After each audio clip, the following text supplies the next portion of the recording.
Welcome to another Fascinator episode from Hat Collecting. On the main show, we take a big picture look at the guest's life. Here, we take a magnifying glass and we learn more about something specific. I am your host, Lacey Artemis, and it's time to get fascinated. I am joined today by Billie Schultz, who is the host of the Nothing to Fear podcast, where she and her co-hosts watch horror movies and talk about them. And you've done, how many episodes have you done now? Well, first of all, thanks for having me back on the show. We're mid-50s, which is cool. Depending on when this comes out, it will be before or after our pod birthday, which is June 22nd. Yes, and as Billie mentioned, Billie was actually a guest on episode 8 of Hat Collecting way back in the day. Was that far back? Oh my gosh. Yeah, and your podcast was still pretty new back then, I believe. Somewhat new. I think so. Yeah, it was. Because it was like last fall. Started in June. Mm-hmm. So the question that I start this show with, because it's literally the name, what fascinates you most about kind of horror movies as a thing and kind of as like a cultural phenomenon?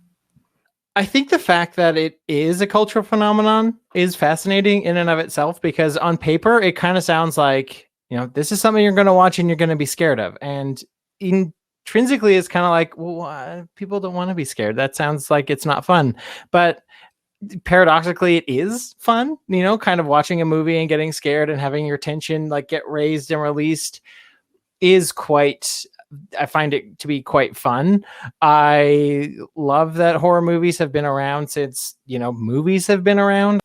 It's just the fact that it's always something that people are drawn to is really fascinating in some way. And it's kind of like it taps into that, you see a car crash and you don't want to look, but you kind of can't look away type of mentality.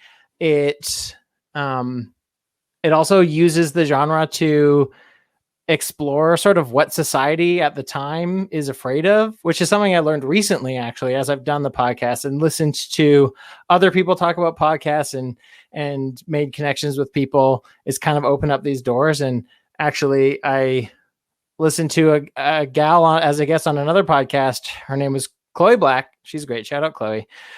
She was talking about how horror movies are a product of what the country that made them is afraid of at the time that it's made. And so I think it's really cool to look back and you can see like, oh, this movie was made in the 80s and that's it's in America. So that's the biggest part of like the Red Scare and McCarthyism and who do you trust? And, all these things that are coming up out of the history of the culture that come through in the movies. And I think it's cool to be able to look in that and see just like beyond this layer of a slasher movie where a killer is murdering a bunch of like attractive teenagers. Then, there's also deeper things that you can plumb from it. And I think that it's just endlessly fascinating. And I'm a huge fan now. Yeah, I know you had mentioned that before you started this podcast, you had never, I think you had said that you were actually kind of afraid to watch horror movies because you didn't want to be scared, but then you're like, I want to get past this, so I'm going to start doing this. And I like what you're saying. For me, I'm not necessarily I do like some horror movies, but it's not something I tend to go out of my way. Oh, there's a new horror movie, I want to see it. Because I generally have to be in a specific kind of mood to want to be scared or to be kind of made uneasy or whatever. But so the next question I have here kind of, I guess, falls in line. There's probably not a super clear, finite answer to this, but in your experience and in your kind of research and what you've kind of learned, are there official parameters or qualifiers for what counts as a horror movie and what doesn't? That is an interesting question. And we've had this discussion on the show a little bit. And then when you sent me these questions, I was thinking about it a lot. And it reminds me of, I actually looked it up.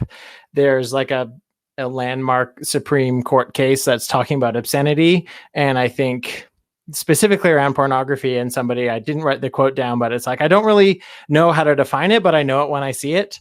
And so it's kind of yes, you can say that a horror movie needs to have a slasher and a bunch of teenagers, and that is a horror movie, but also a horror movie where a child is possessed by a demon is a horror movie, and those are two different things.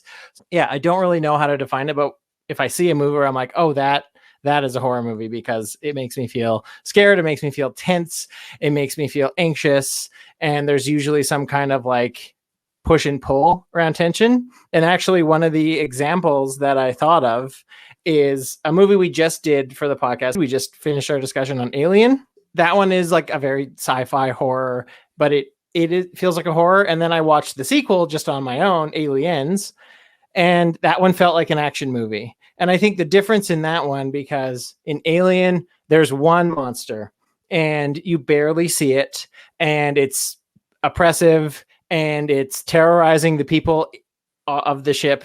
I won't really spoil anything about it, but you really don't know when it's going to show up or where it's going to show up, or how it's going to show up. And so you just like, you have no idea, and you just have to kind of go along for the ride. Whereas Aliens, the sequel, is more an out and out action movie where there's like multiple aliens. There's a bunch of people who are like shooting off big guns and even bigger one-liners. And it's just like, you see that, yes, the humans are getting eaten by these like monsters and killed by these monsters, but they're also taking out some of the aliens. So it kind of makes them less scary. And so that one feels more video game-ish, where there's like a bunch of like low level things. And then all of a sudden you're fighting a big boss at the end. And so I think like a horror movie, you can't see the killer too many times. Like if you see what's scary too many times, it stops being scary. And so with Alien, it does a really good job of that. And with Aliens, it's more just like, look at all what we can do. I mean, both are great movies, but one is a horror and one is not. Yeah, it really kind of seems like it's almost like when you're talking about like musical genres, like there's certain genres that if you just add like a kind of a touch or a sprinkle of something, like, you know, if you have rock, if you want to make industrial rock, you just add a little bit of like electronics to it. If you want to turn an action movie into an action horror or like a horror thriller, you just add a little bit of tension, a little bit of like, you know, anxiety to it. And so it's a very kind of flexible thing, I think, which is probably part of why it's such a cultural phenomenon as well. This next question, I always love asking about misconceptions, because I always want to see if I can learn things from someone who has a better knowledge and expertise around a thing. Is there a biggest misconception? I think I might have even asked you on the show or before, but I'll do it again anyways. Is there a biggest misconception about horror films, or just something you think more people should be aware of about them? My biggest misconception going into that, and I think we've talked about it on the show, particularly Alex and I have had this point, that horror movies are all sort of low budget, cheesy, just an excuse to like go on a date at a movie theater and get scared and hold somebody's hand when you're a teenager. And like that part of horror is absolutely 100% there. And it's valuable to the genre. People go watch those movies. People love those movies, but that's not all that there is. The fact that you can think of any type of setting and any type of genre and any type of circumstance and make a horror movie out of it is pretty cool. And when you talk about rock and roll music, actually, it was funny. I did a guest interview with a writer named Scotty Landis. He's a great guy. And he said like horror is like heavy metal, where the people who like heavy metal are going to like it forever. And, you know, they're going to keep making it kind of the same way with a little bit of nuances, but you've got that like boiled in, dyed in the wool fan base that's never going away, no matter what you do. And I think that horror is kind of great for that, like whether it's, you know, stuff from the 60s or even the slashery stuff from the 80s or the more meta stuff in the 90s and 2000s and into today's, you know, horror movies. Like there's always something to experience, and there's something for everyone, I think. That definitely makes sense. So now, having done, you know, over 50 episodes watching horror movies and then talking about them and kind of evolving your process of like what to look for, what to talk about, what to pay attention to, and you said you went into it pretty uninitiated. So what are maybe a couple of the biggest kind of takeaways and like learnings for you through that process?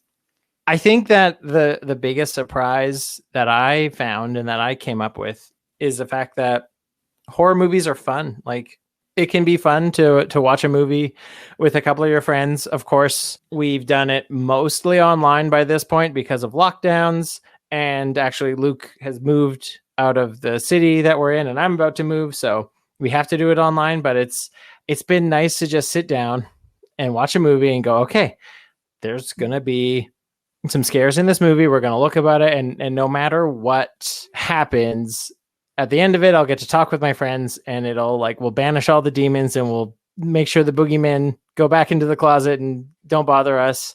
It's been really, really fun. I love the fact that it's given me something else to talk about with people, which I'm always so fascinated about what people are up to.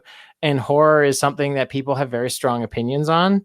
The part of the podcast I would like to grow more is like people can interact with us and send us messages on Instagram or Twitter or email us and just talk about what they like about horror and what they don't like about horror and what their takes are on it, because there's so much on a surface level that seems cheesy or bad or goofy, but when you dive into it and when you get into the meat of it, there's a lot of really interesting takes that you can find. And so I think it's just like, yeah, suddenly I'm a horror fan and it's a lot of fun to watch a scary movie and then talk about it.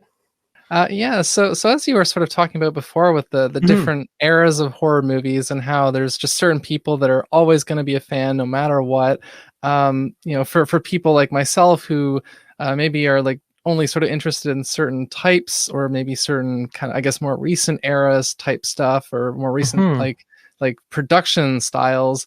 I was curious, in your experience with this process, have you noticed any like new developments in like genre or style or things like that to kind of help newer, like either newer idea films or perhaps like remakes of old films kind of be and be more fresh and not just feel like kind of a rehash of something you've already seen a dozen times? Sure. Yeah. I think there's a couple parts to this question to answer from my experience. Of course, this is all just from my experience. I would never claim to be an expert. I'm just an enthusiastic amateur, I would say. But I love that there's been a rise of indie horror film. And, there's of course the big studios that make the big horror movies, and there's always going to be a slasher movie. They'll always find a way to bring Michael Myers back, or they'll make another Jason movie. It's like gonna happen, and that's fine and that's good. And again, that'll draw in those fans no matter what, because they're fun. But I like that in the last, I don't know, maybe 20-ish years, maybe more, there's been this rise of this like indie horror culture where smaller films are getting made, and found footage horror films is a genre that's pretty interesting and pretty robust. I'm going on an assumption that everyone knows what found footage is, but if not, I can do like a 30-second, basically Blair Witch Project. Yeah, Blair Witch Project. You find a camera, there's spooky stuff on it. Oh my God. And you're more in with the characters. One of the best revelations, I think, in the found footage genre was actually in 2020, a movie came out that's called Host. And it's a 56-minute long movie. It's set in a Zoom call at the start of the pandemic, and these friends are they're just bored in the pandemic and they're looking for something to do. So they do a seance, and then spooky stuff happens. And you don't think that 56 minutes is long enough for a movie, but they pack so much in, and they use the technology of Zoom like super well to bring out some like really, really effective scares. There's a really great scare in that movie that involves one character that starts like playing around with filters, and she's got like a mask on her face, just like a bunny, like a Snapchat filter or whatever. Then later on, there's a scene where she's holding her camera, and then the mask is just kind of like floating in the middle of the living room, and it's just like, oh no. It's just like, so like that is such a cool use of something we're all going through right now, was with the pandemic, which is really cool. And then using like the modern technology. So like it does have its finger on the pulse, I think, and it does capture what's going on right away. So I don't know if in 5 years Host is going to hit the same way that it would if you watched it this year, or in 10 years, right? It might just sort of be this quaint, like, look at how it was back then. And that's kind of cool. I like as well that horror movies are diving into more of the contemporary topics of the day. And I think that's always been something in the horror movie genre. Like I said, they talk about what society is scared of at the time they're being made. But we've watched a couple more recent ones like Get Out, which deals with racism and Black Lives Matter and all this. We watched a movie called His House, which it was like a horror movie set around a couple seeking asylum from like a war-torn country. So it was like a refugee kind of movie, but with horror elements. And so there's just like these really cool ways to keep it going and keep it fresh.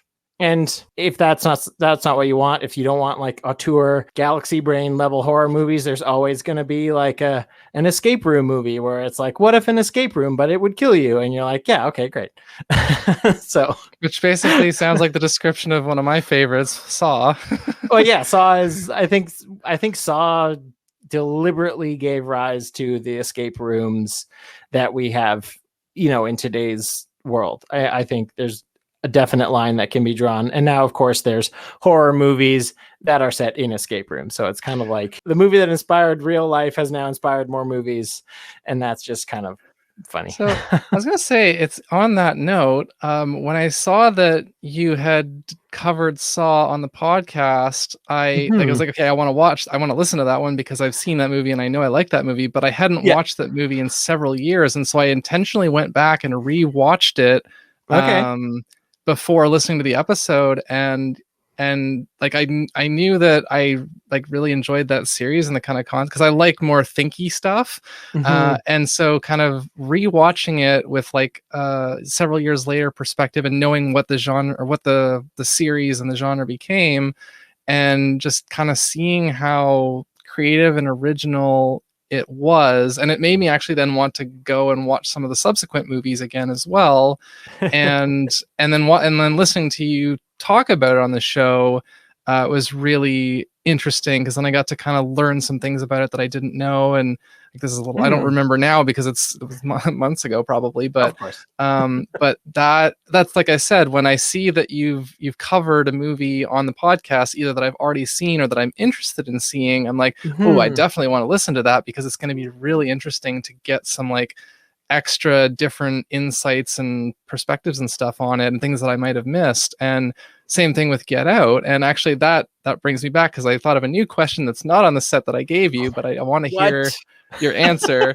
I know. Right. We'll see. Okay. So I was going to ask, I was wondering from what you've kind of seen and heard from the community of people that are already fans of horror, is there kind of any kind of consensus as to like which sort of like subtypes of the genre are maybe the most popular, whether it's like psychological or slasher or campy or whatever?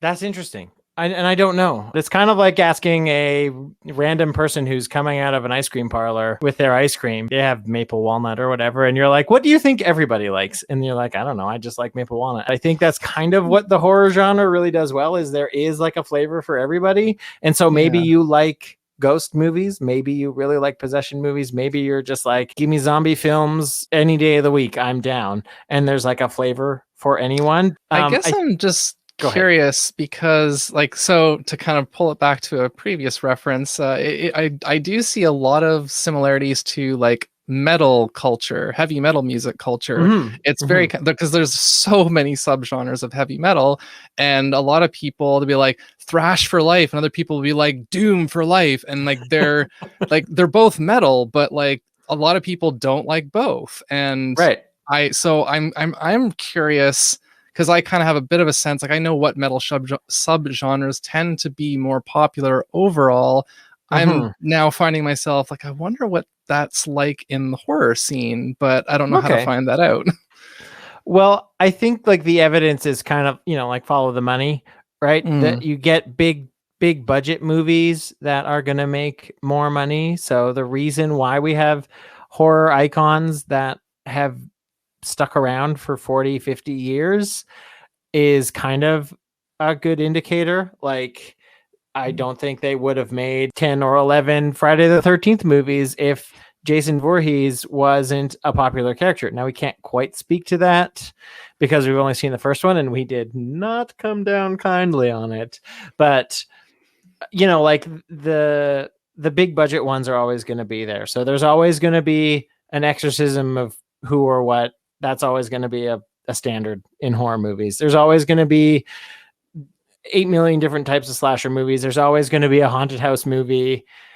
So I think those are probably like your big pillars. And then I think that there's little niche markets for everyone. There's enough nuance and wiggle room for everybody to have a seat at the table. And I mean, I haven't delved too deep in the fandom to hear people arguing about like exorcisms for life or strangers attacking people for life. That's the only way to do it. Like, I don't know if that's there. I think that as a fan subset, there's like a lot of love, and it's like, that's cool. That's really spooky. It's not my jam, but I still support you. I think that's so cool. What you're telling me is that horror movie fans are more open-minded than heavy metal fans. No, just kidding.